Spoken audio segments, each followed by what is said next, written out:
the next conversation is very, very interesting. On one side, we have Michael Lazerow, now Salesforce. He founded Buddy Media. Probably most of you remember that. Also, the exit was amazing, I think over $600 million. And also, he shot a great video, and the company was bought, very inspiring. If you have the chance to give a watch, have a look. It's very interesting. And on the other side, we have Robert Scoble. Everyone knows Robert is the tech evangelist, in my opinion, and also is coming out with a new book. They will talk about a lot of interesting stuff, so stay tuned, and please help me give them a warm welcome, Robert Scoble and Michael Lazerow.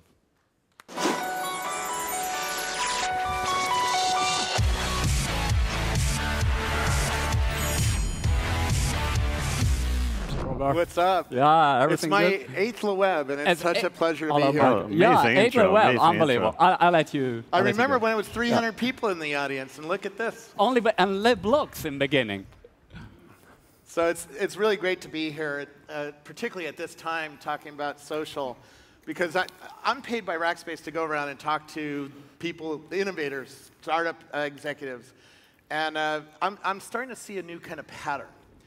And I call it the age of context that we're heading into. This conference is called is themed around the Internet of Things.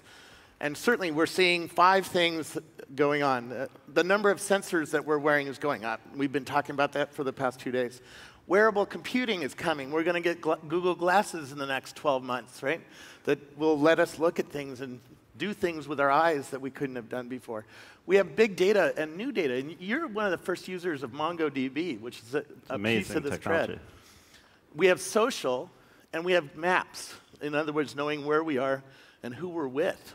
And it all mashes together, and it's going to let us build a new kind of product, a personalized product. I was just at Oakley seeing their ski goggles that have heads-up displays that show who you're on the mountain with, or where you are on the mountain, how much hang time you have when you go off a jump, right? And on the company sides, the company is going to know much more about our customers than we've ever known before. And so, does that fit Salesforce's vision of the future? Well, absolutely. I think that we're undergoing a massive exchange of value between companies and consumers. So companies, your main goal is to provide value. So many clients ask me, what's the value of a fan? We've been hearing that for 5 years. Let's stop asking that question.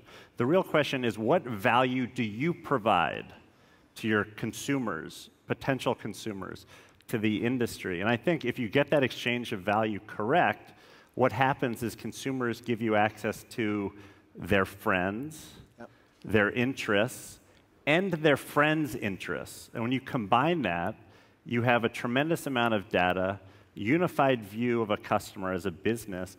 And so when someone walks into Burberry of the future, instead of them not knowing, they say, welcome back, Mike. Did your wife like the trench coat? I have something to show you.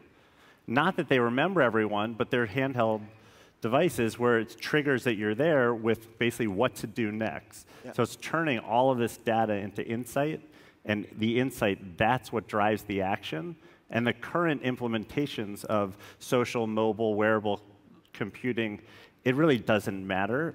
It's about how do we use this for next generation products, and that's what we're focused on at That's Salesforce. already happening, but it's happening in a crude way right now. I use this app called Highlight on my iPhone, and I walked into a retail store in New York, and the head salesperson was on Highlight as well and helped me out. This is going to happen everywhere in the future. It's going to happen because your favorite brands, you have their apps loaded. And so you have the app for me, Delta Airlines, I fly a lot. So why is it that they're not giving me my boarding pass when I get 100 feet from the airport? Do you want to check in, yes or no? Yes. Are you hungry? Do you want food? Yes. Here are the options. Let's go. And I think that there's certain base human needs we have that is both external around our identity. So think about your identity of you want to be different, you want to customize, and you want people to realize that you're different. But we all want to be the same in many ways as well. We all want to kind of fit into the community. And so if you look at this identity layer that's being built around people, And then layer on top of that the idea that we want to be entertained, we want to save time, we want to save money, we want to be healthier. That's the opportunity between commerce and all of these technologies, which, by the way, it's great being on stage with you. I mean, he's a legend, right? And it's just, to be at LeWeb on stage with you is amazing, so thank you. Well, thank you. You know, my friend Paul Mabry runs this company called Bintank, and he studies anybody in the world who says anything about wine, whether it be Chardonnay or Bordeaux or you know, Merlot or a winery name. He's looking through Twitter, his systems are looking through Twitter, and he categorizes 1.1 million tweets a day of people talking about wine, and then he builds a profile on them. It's all organized about wine. But there's going to be 1 million of these kinds of vertical businesses that track, like mountain bikers or runners. We just had a runner on stage, right? How does Salesforce help a company or an industry track people that way and build new relationships? His app would do really well at LeWeb, because you guys know how to drink. I just want to point that out. And wine's been a big part of this week for all of us, including myself. So Salesforce is taking advantage of an opportunity, which I'm calling a shift from pages to people. So I've been launching companies, 4 of them since 1996, went to Northwestern University.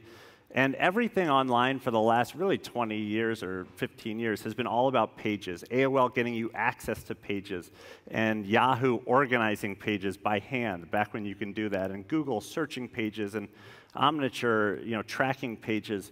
And all of a sudden, people said, I kind of like streams. Yeah. It's about conversations and not clicks. It's about people, not pages. And that's fundamentally changed how companies have to act. And we're building kind of this next generation of technologies that help companies connect to consumers in a whole new way. And we don't stop at consumers. It's connecting to employees and vendors and your products. A company like Toyota, we've helped figure out, how does the car play into your interest graph and your connected life? And all of a sudden, the company is connected to you, not only because you buy the car, but the car itself is an important piece of connected technology. It's an app you happen to drive to work. And so Salesforce started in sales and then moved into service, and we think that how you sell and service and market has to be unified, because people are people. They're no longer faceless data, email addresses, cell phone numbers, cookies. I mean, we're still using cookies across digital marketing.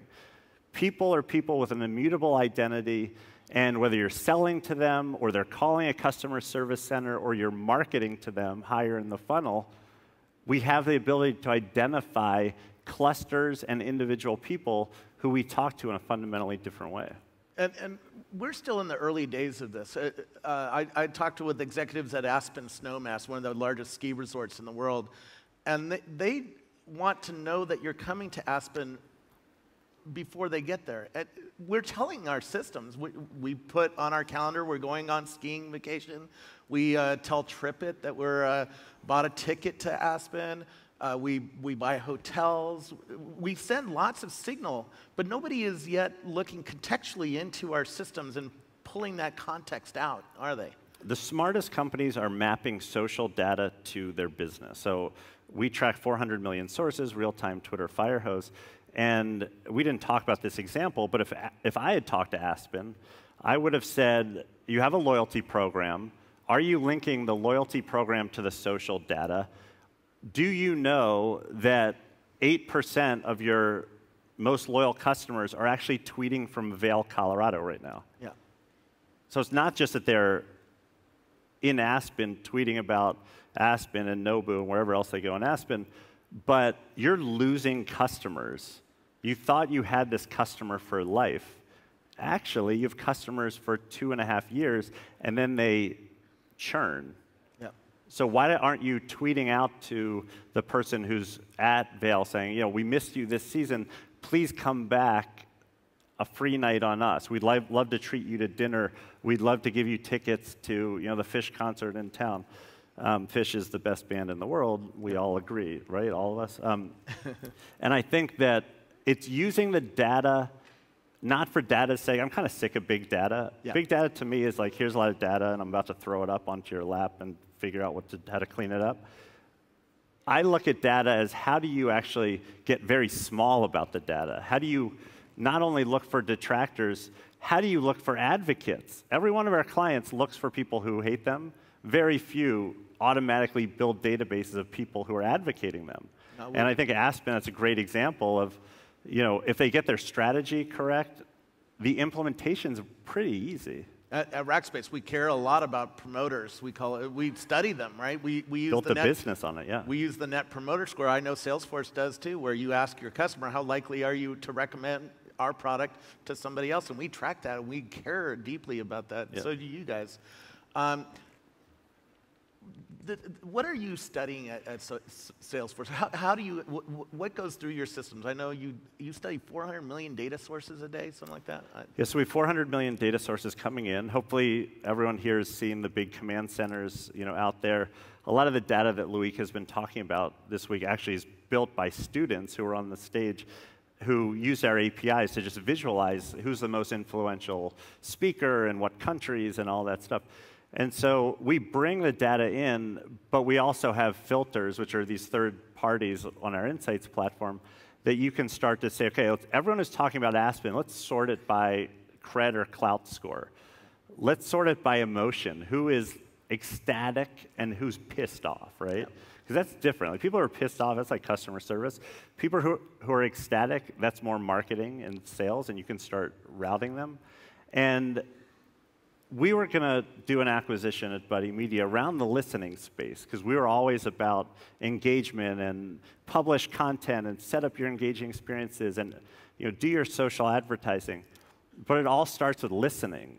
And a lot of the Salesforce customers, after they bought Radian 6, they're like, okay, I've listened, now what? And so what I'm focused on is really the bringing together of listening and publishing and engaging and advertising with very tight workflow and integration into your business, like the Aspen idea, and then a measurement platform which hopefully tells you what's happening either directionally or conversions or conversion rates, any of the marketing stuff you need, or the sales, how many leads and that stuff.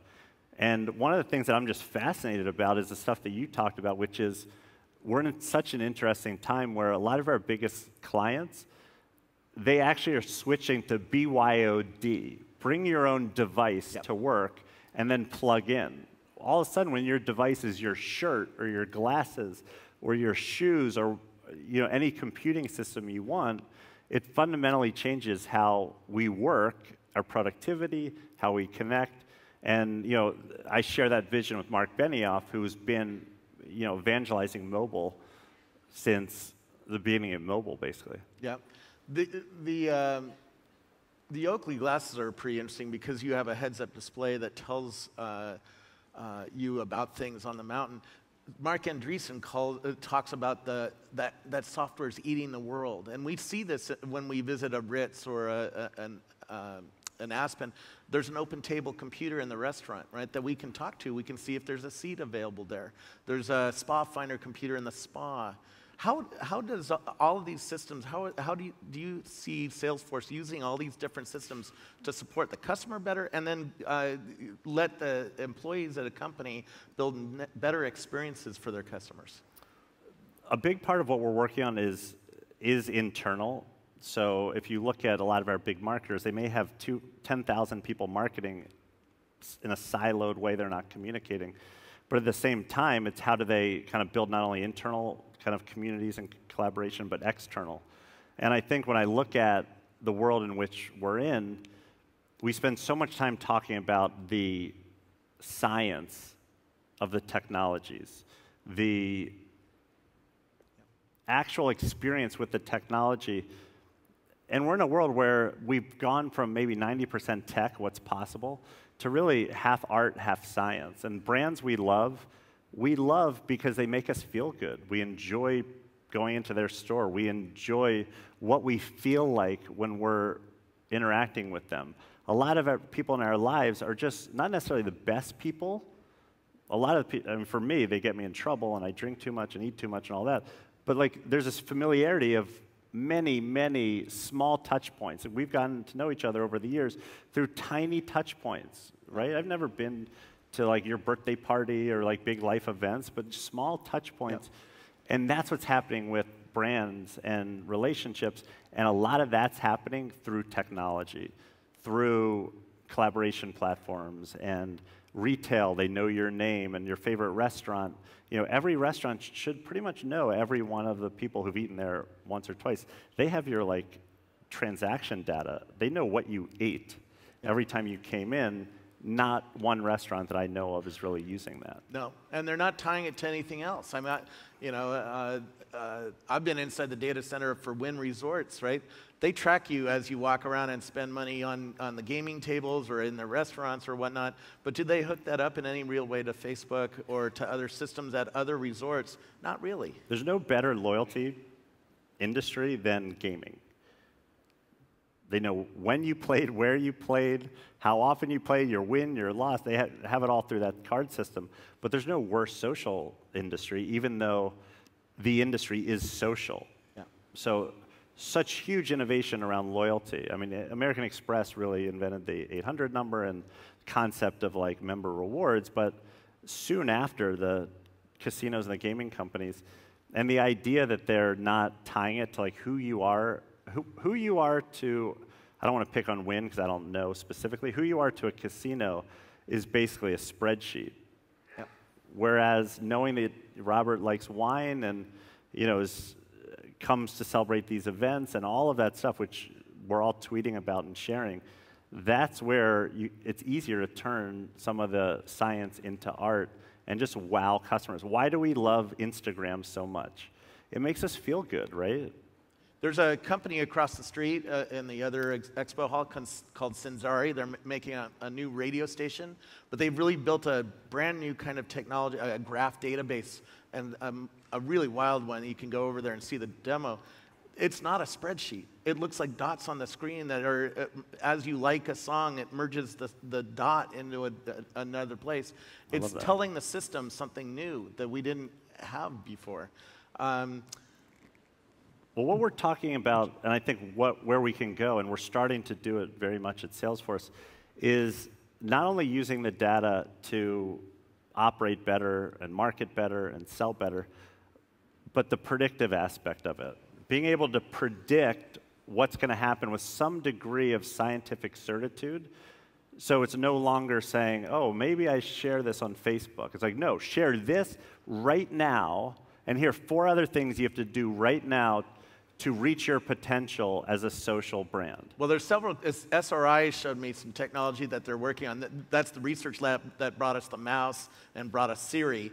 They're trying to look inside your Google Gmail and your Google Calendar to predict what you're going to do on your calendar, and then bring up all the context. Because if we email back and forth and don't put that on our calendar, it's going to start bringing some of that context into the calendar, make the calendar smarter. That's pretty interesting. But on this predictive thing, General Electric is putting sensors on turbines to listen to the turbine to know a month ahead of time that it needs to go in for service. Well, not only are they listening, that's one that's near and dear to my heart because I've been very involved with the company over the years. They've adopted the Salesforce technologies to build a community of service professionals.